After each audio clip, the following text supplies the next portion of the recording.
Hey guys, welcome to my channel cute love. तो आखिरकार guys इतने दिनों के बाद मैं द राइवल अरेंज मैरिज का एक्सप्लेनेशन लेकर हाजिर हूँ। तो गाइस मैंने बहुत ज़्यादा इंतज़ार करवाया है आप लोगों को द राइवल अरेंज मैरिज का नेक्स्ट पार्ट के लिए। तो चलिए हम फिर एक्सप्लेनेशन शुरू करते हैं। तो पार्ट 6 की शुरुआत में हम देखते हैं कि शॉर्ट प्रैक्टिस के लिए विवुशियन, लेन वॉन्जी और बहुत सारे स्टूडेंट्स आए हुए होते हैं।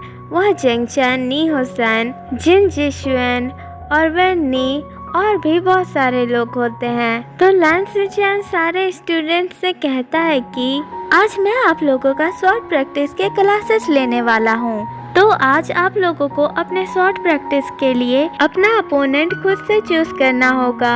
जब विवुशियन ये सुनता है तो उसके मन में एक शरारत सूझती है और वो वांगशी को इंटेंसली देखने लगता है। और वांगशी भी विवुशियन को देखता है, लेकिन वो अपना मुंह मोड़ लेता है। और विवुशियन जब ये देखता है कि वांगशी ने अपना मुंह मोड़ लिया, तभी वो अपने मन में सोचता है कि अरे अरे हस्बैंड, इतना भी क्या नाराज होना अपने राइवल से। अब देखो, जब अगर तुम मुझे ऐसे इग्नोर करोगे तब तो जो मदर ने मुझसे कहा है वो तो मुझे करना ही पड़ेगा ना। सबसे पहले चीज मुझे तुमसे फ्लर्टिंग करनी पड़ेगी। ऐसा सोचकर विवुशियन चिल्लाकर कहता है कि सिचन का मुझे लंचा से फाइट करनी है। क्या मैं लंचा को अपना अपोनेंट बना सकता हूँ? विवुशियन जब ऐसा कहता है तो वांगची उसकी तरफ देखने लगता है और साथ ही साथ जितने भी स्टूडेंट्स प्रैक्टिस के लिए आए होते हैं वो लोग भी विवुशियन को देखने लगते हैं।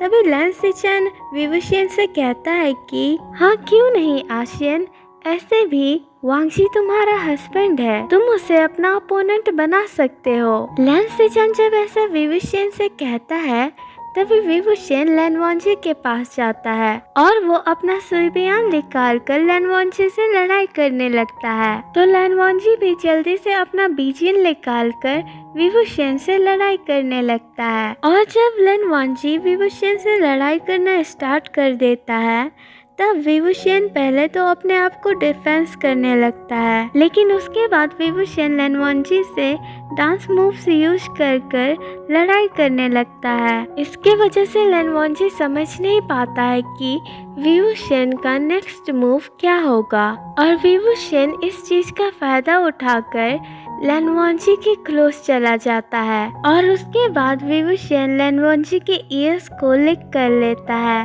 और वो लेन वॉन्जी के ईयर्स के पास धीरे से कहता है कि हस्बैंड, क्या अभी तुम्हारे ईयर्स का दर्द कम हुआ? और जब विवुशियन लेन वॉन्जी के साथ ऐसा करता है तब लेन वॉन्जी शॉक्ड हो जाता है और वो विंग से दूर हटने लगता है। लेकिन विवुशियन फिर भी लेन वॉन्जी के क्लोज जाने लगता है और उसके बाद वो लेन वॉन्जी के नेक को पकड़कर उसे अपने तरफ खींचता है और वो उसके कान के पास फिर से धीरे से कहता है कि हस्बैंड, आखिर तुम जा कहाँ रहे हो? अभी तक तुमने मेरे सवाल का जवाब नहीं दिया है हस्बैंड। ऐसा कहकर विवुशियन लेन वॉन्जी के चेस्ट पर अपना हाथ रखता है और दूसरी तरफ सारे लोग ये सब देख रहे होते हैं और वो लोग ये सब देखकर तो शर्म से पानी पानी ही हो जाते हैं। और जेंगचन का ये सब देखकर मुंह ही खुला का खुला रह जाता है और वो अपने मन में सोचता है कि ये विवुशियन आखिर ये कर क्या रहा है? आखिर कोई सबके सामने ऐसी हरकत करता है क्या? जेंगचन ऐसा सोच ही रहा होता है कि तभी वो नी होसन से टकरा जाता है। गाइस, नी होसन एक ओमेगा है और उसे बचपन से जेंगचन पर क्रश रहा है, लेकिन जेंगचन को इसके बारे में कुछ भी नहीं पता होता है क्योंकि नी होसन ने कभी ना उससे कहा और उसने ना कभी उसे पता चलने दिया कि वो जेंगचन को पसंद करता है। तो इसी वजह से जेंगचन को कभी पता नहीं चला कि नी होसन उसे पसंद करता है। और हाँ गाइस, जेंगचन एक अल्फा है, तो नी होसन जेंगचन से टकरा जाता है और वो गिरने वाला होता ही है कि जेंगचन उसे पकड़ लेता है और जेंगचन नी होसन से कहता है कि होसन, ये तुम कर क्या रहे हो? तुम्हें अपना ध्यान रखना चाहिए, इतने केयरलेस मत बनो और रास्ते पर देख कर चला करो। तभी नी हुसैन जिंगशन से कहता है कि मैं रास्ते पर देख कर चल ही रहा था, मैं अंधा नहीं हूँ और तुम मुझसे ऐसे क्यों बात कर रहे हो जैसे कि मैं एक बच्चा हूँ। तुम्हें पता है ना कि मैं एक बच्चा नहीं हूँ, तो तुम मुझे एक बच्चे की तरह क्यों ट्रीट कर रहे हो। ऐसा कहकर नी हुसैन पाउट कर लेता है। तभी जिंगशन नी हुसैन से कहता है कि हाँ, मुझे पता है कि तुम बच्चे नहीं हो, लेकिन तुम बिल्कुल बच्चे की तरह बिहेव करते हो। और तो और तुम ओमेगा की तरह बिल्कुल भी बिहेव नहीं करते हो। तुम बिल्कुल मेरे भाई की तरह हो। तुम दोनों ही ओमेगा को किसी के सामने कैसे बिहेव करना है वो तुम दोनों को बिल्कुल भी नहीं आता है। जब जिंगशन ऐसा कहता है तभी नी हुसैन जिंगशन से कहता है कि जिंगशन तुम ऐसा कैसे कह सकते हो। तभी जिंगशन नी हुसैन से कहता है कि अपने मुंह से। ऐसा कहकर जिंगशन अपने माउथ की तरफ पॉइंट करता है। तभी नी हुसैन जिंगशन को देखने लगता है और उसकी हार्ट बीट बढ़ने लगती है।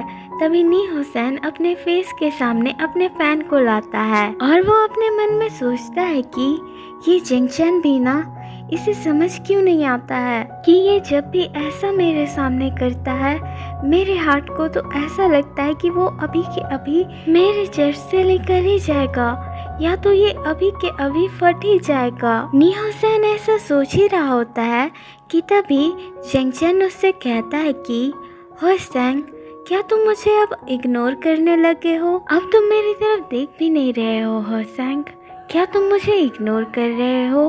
तभी नी हुसैन जिंगशन से कहता है कि आखिर तुम कहना क्या चाहते हो?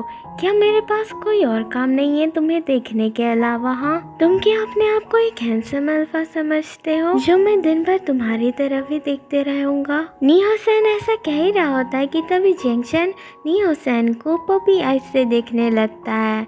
तभी नी हुसैन अपने मन में सोचता है कि ये जिंगशन भी ना, इसे मेरे दिल का कोई ख्याल आता भी है या नहीं। ऐसा सोचकर नी हुसैन जिंगशन को अपने फैन से मारने लगता है। तभी जिंगशन नी हुसैन से कहता है कि हुसैन, तुम मुझे मार क्यों रहे हो? क्या तुम्हें मुझसे फाइट करनी है? अगर तुम्हें मुझसे फाइट करनी है तो तुम मेरे अपोनेंट क्यों नहीं बन जाते हो? जब जिंगशन ऐसा कहता है तभी नी हुसैन उससे कहता है कि अगर तुम्हें यही चाहिए था कि मैं तुम्हारा अपोनेंट बन जाऊं तो तुम्हें पहले ही इसके बारे में कह देना चाहिए था। इतना घुमा फिरा के क्यों कह रहे थे? ठीक है, तो चलो लड़ाई करते हैं, मैं तुम्हारा अपोनेंट बनने के लिए तैयार हूँ। नी हुसैन जिंगशन से ऐसा कहता ही है कि तभी वो जिन शिशवन की आवाज़ सुनता है।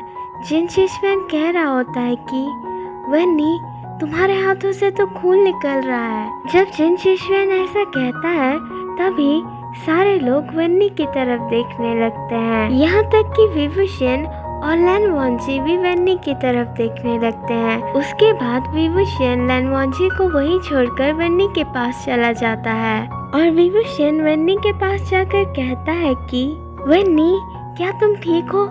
तुम्हें ये चोट कैसे लगी? हमें जल्दी ही तुम्हारे चोट पर कोई मेडिसिन लगाना पड़ेगा। चलो हम लोग तुम्हारे सिजी के पास चलते हैं। ऐसा कहकर विभूषण वन्नी को वहाँ से ले जाने लगता है और दूसरी तरफ वांगजी ये सब देख रहा होता है और वांगजी को ये देखकर बिल्कुल भी अच्छा नहीं लग रहा होता है कि विभूषण वांगजी को छोड़कर किसी दूसरे अल्फा के पास चला गया। लेकिन वांगजी इस बात को इग्नोर कर देता है और दूसरी तरफ हम देखते हैं कि जब विभूषण वन्नी को लेकर वैन क्वीन के पास आता है तभी वो वहाँ वैन क्वीन के साथ अपनी सीजी यानली को देखता है और विभूषण यानली को वहाँ देखकर कहता है कि सीजी, आप यहाँ क्या कर रही हो? तभी यानली विभूषण से कहती है कि कुछ नहीं आशियन, मुझे बस थोड़ी सी चोट लग गई थी। यानली ऐसा कह ही रही होती है कि तभी वो वन्नी के हाथों में चोट देख लेती है और वो वन्नी से कहती है कि तुम्हें क्या हुआ? क्या तुम ठीक हो? तुम्हारे हाथों से तो बहुत खून निकल रहा है, ये कैसे हुआ? जैसे ही वैन क्वीन ये सुनती है तभी वो वन्नी के पास आती है और वो वन्नी से कहती है कि आनिंग, तुम्हारे हाथों में ये चोट कैसे लगी? क्या तुम ठीक हो?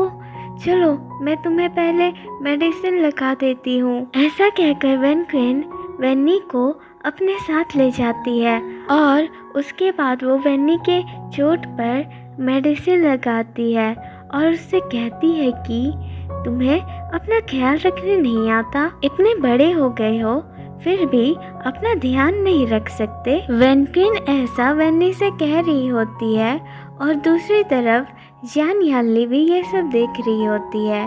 जियान यानली वेनक्विन को देखकर मुस्कुराती है और वो कहती है कि आशियन देखो, हर बहन अपने भाई से कितना प्यार करती है, वैसे ही जैसे मैं तुमसे करती हूँ और आशियन से करती हूँ। तभी विवुशियन यानली से कहता है कि हाँ सीजी, वैसे सीजी पहले मुझे आप ये बताइए कि आपको चोट कैसे लगी? तभी यानली विवुशियन से कहती है कि आशियन, जब तुम लोग स्वॉर्ड प्रैक्टिस के लिए चले गए थे तब मैं जंगल में जाकर थोड़ा घूमने लगी थी और तभी मुझे एक नुकीले प्लांट से चोट लग गई और वेनक्विन भी वहाँ हर्ब्स खोज रही होती है, तो वो मुझे अपने साथ यहाँ ले आई ताकि वो मेरे चोट को ट्रीट कर पाए। वेनक्विन काफी अच्छी अल्फा है। ऐसा कहकर यानली वेनक्विन की तरफ देखकर मुस्कुराने लगती है। तभी विवुशियन यानली से कहता है कि सीजी, वेनक्विन एक अल्फा है सीजी, और वो उस जिन जिश्वन से भी काफी अच्छी है। तो सीजी, आप ऐसा क्यों नहीं करती कि आप उस जिन जिश्वन के साथ इंगेजमेंट तोड़कर वेनक्विन के साथ इंगेजमेंट कर लीजिए? वैसे भी आप ही ने कहा कि वेनक्विन काफ़ी अच्छी अल्फा है, तो आप उस जिन जिश्वन के साथ इंगेजमेंट क्यों नहीं तोड़ लेती हैं? जब विवुशियन ऐसा कहता है तभी यानली खांसने लगती है और वो विवुशियन से कहती है कि आशियन, ये तुम क्या कह रहे हो? और यानली की खांसी रुक ही नहीं रही होती है। तभी वेनक्विन उससे आकर कहती है कि क्या तुम ठीक हो? ऐसा कहकर वेनक्विन यानली को पानी देती है और ये देखकर विवुशियन जियान यानली और वेनक्विन को इंटेंसली देखने लगता है। उसके बाद विवुशियन वेनक्विन से कहता है कि आप मेरी सीजी का ध्यान रखिएगा, मैं अभी वेन्नी को देखकर आता हूँ। ऐसा कहकर विवुशियन वेन्नी के पास चला जाता है और उसके बाद वो वेन्नी के पास जाकर कहता है कि वेन्नी, तुम्हें ये चोट कैसे लग गई?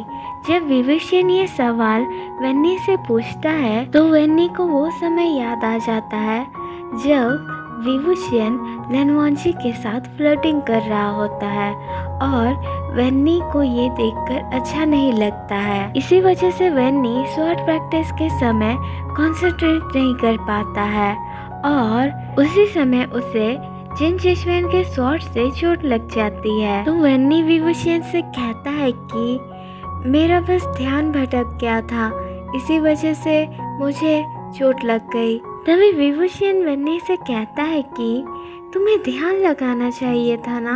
देखो, मैं तुम्हारा दोस्त हूँ वेन्नी, तो मैं तुमसे ये कह रहा हूँ, अपना ध्यान रखा करो, जैसे कि तुम्हारे सीजी ने तुमसे कहा। और अब तुम्हें कुछ दिन आराम करना चाहिए, तुम कुछ दिन क्लासेस स्किप कर देना। जब विवुशियन ऐसा कहता है तभी वेन्नी विवुशियन से कहता है कि लेकिन लैनकुरन, वेन्नी इतना कहता ही है कि तभी विवुशियन वेन्नी से कहता है कि वो लैनकुरन वो बूढ़ा कर ही क्या लेगा, तुम उस बुढ़े के बारे में चिंता नहीं करो वेन्नी। जब विवुशियन ये कहता है तभी जियान यानली और वेनक्विन और वेन्नी विवुशियन को देखने लगते हैं और तभी विवुशियन नोटिस करता है कि उसने उन लोगों के सामने क्या कह दिया। तभी विवुशियन सभी से कहता है कि देखिए, मैं बस मजाक कर रहा था। जब विवुशियन ऐसा कहता है तभी सारे लोग हंसने लगते हैं और वेन्नी विवुशियन से कहता है कि विंग, चिंता नहीं करो, हम लोग ये सब किसी से नहीं कहेंगे। तभी विवुशियन ये सुनकर सबसे कहता है कि थैंक गॉड, मुझे लगा था कि आप लोग तो बता ही दोगे और फिर वो बुढ़ा लैंड मुझे तो मार ही देता। हे गाइस, तो आज का पार्ट यहीं खत्म करते हैं और जाने से पहले गाइस मैं आपको कुछ दिखाना चाहती हूँ। क्या आप लोग आइसक्रीम खाएंगे? नहीं, ये आइसक्रीम सिर्फ विन के लिए है। गाइस काफी गर्मी हो रही थी तो मैंने सोचा कि मैं आपको ये दिखा दूँ। ठीक है, तो गाइस अगर आपको ये वीडियो अच्छी लगी तो लाइक कर दीजिएगा इस वीडियो को, शेयर कर दीजिएगा वांगशन फैंस के साथ और मेरे चैनल को सब्सक्राइब कर लीजिएगा। Thanks for watching my video, bye.